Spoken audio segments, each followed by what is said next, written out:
that philosophy that Solana pushes to continue pushing and continue iterating based on whatever cool stuff you see on X or on other forms of social media, that's a very good signal of what's the next thing that you should build.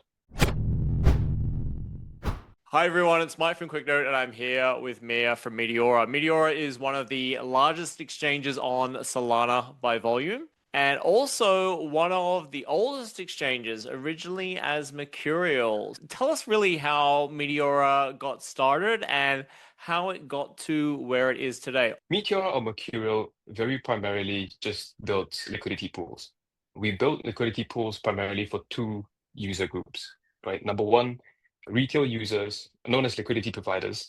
And number two, teams and builders that also want to innovate on token launches. That's something we spent a lot of time in the last half of 2025 building up on technologies like dynamic M and V2, like the dynamic bonding curve.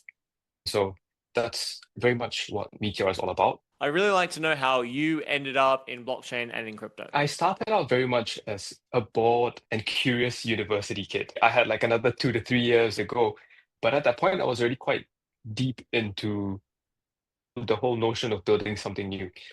Myself and my team, we found ourselves juggling between school projects and at the same time, like trying to build something in crypto.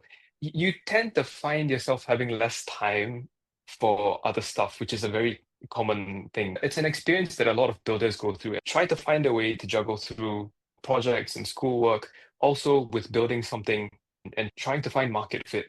Because if there is a very clear signal that whatever you're building really has market fit, that can be a huge opportunity for you in like 2021, right? When I think AI and crypto were still fairly nascent technologies, and I really just wanted to build something. It was at the height of, I think, the second or the third official Solana hackathon. I think it was Riptide or Solana Season.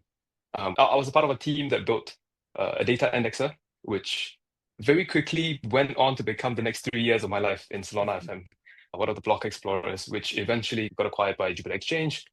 And that's how I got my first footing into working at Meteora. Amazing. I think when you compare Meteora to other exchanges, it's very, very clear that Meteora really seemed to reach out to people and write a lot about how to LP, the risks and the things one has to think about when one does LP. You have a lot of innovations in terms of allowing people to like LP in particular ranges for particular products. I know that you split the trading fees with the LPs in a fairly generous way. What percentage of trading fees go to LPs versus Meteora? Over the period of 2025, at least, Meteor has generated just off the top about 1.2 to 1.3 billion dollars in fees. Over $1 billion of that goes back to the LPs. Excellent. In terms of your own experience, it's pretty interesting in terms of your effectively crypto pure. Like you came out of university and you just started building financial products on these new rails. You didn't come from TradFi exchanges or anything else like that. If someone was building their career right now and they wanted to be able to create financial products on Solana, how would you recommend they upskill themselves? Okay, this is going to be a bit of a biased answer, but I do find myself very, very lucky to land in my first blockchain being Solana. One of my first steps into crypto was the Solana hackathon. That was a period where Solana, I think every quarter they were running different hackathons, like pushing builders to build a lot of stuff. And we see that same philosophy being built even with Meteora as well. One of the reasons why we spend so much time building customizable liquidity pools is to push teams and to push builders to build and innovate on top of liquidity pool primitives. So in that same philosophy that Solana has been pushing, like over the past few years, Meteor also wants to push that same, which is just continue to build, learn what people are iterating, and then continue to iterate on top of that. It's the same philosophy that I built on top of. It's the same philosophy that Meteor continues to build on top of.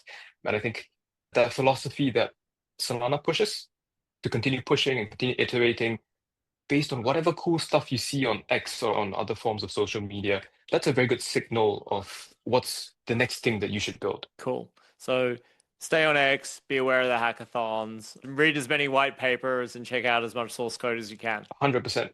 Yeah, it's very funny. I do a lot of work in education, but I still don't think any of the Solana education courses are really going to the level that people would really need to build innovative financial projects. We're at a stage now where you still need to dive into the source code to find out how anything beyond a basic AMM or a CLOB are made. So, what's next for Meteora? That's a very good question. Meteora is very much focused on two things right now. Number one, 10xing the number of users of Meteora through things like LP education, through things like regional activations. And the second thing is making the trenches great again. We want to push innovation of token launches, and we also want to push a higher quality of tokens being launched.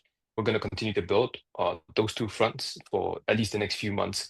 That makes a lot of sense. There's an increasing sophistication that's happening as more stable and less volatile assets come on chain, whether that's sort of tokenized equities, companies that would have been doing token launches that are now doing token launches, but with a little bit more structure around it and less kind of boom or bust mentality compared to token launches a couple of years ago.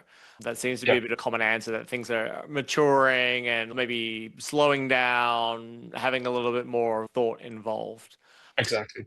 Where do you think blockchain and I guess all of tech is going in the next few years? Great question. It's a bit of a crazy idea, I think, but I really see blockchain unlocking retail access to financial assets. We see that happening already, but maybe from a Meteor perspective, I'm seeing a lot of people becoming retail market makers, which is a fairly interesting phenomenon where traditionally in the past, it's the big corporations that have access to providing liquidity and powering capital markets. But now you see retail users providing their own assets and facilitating trading, which is such an incredible thing to see.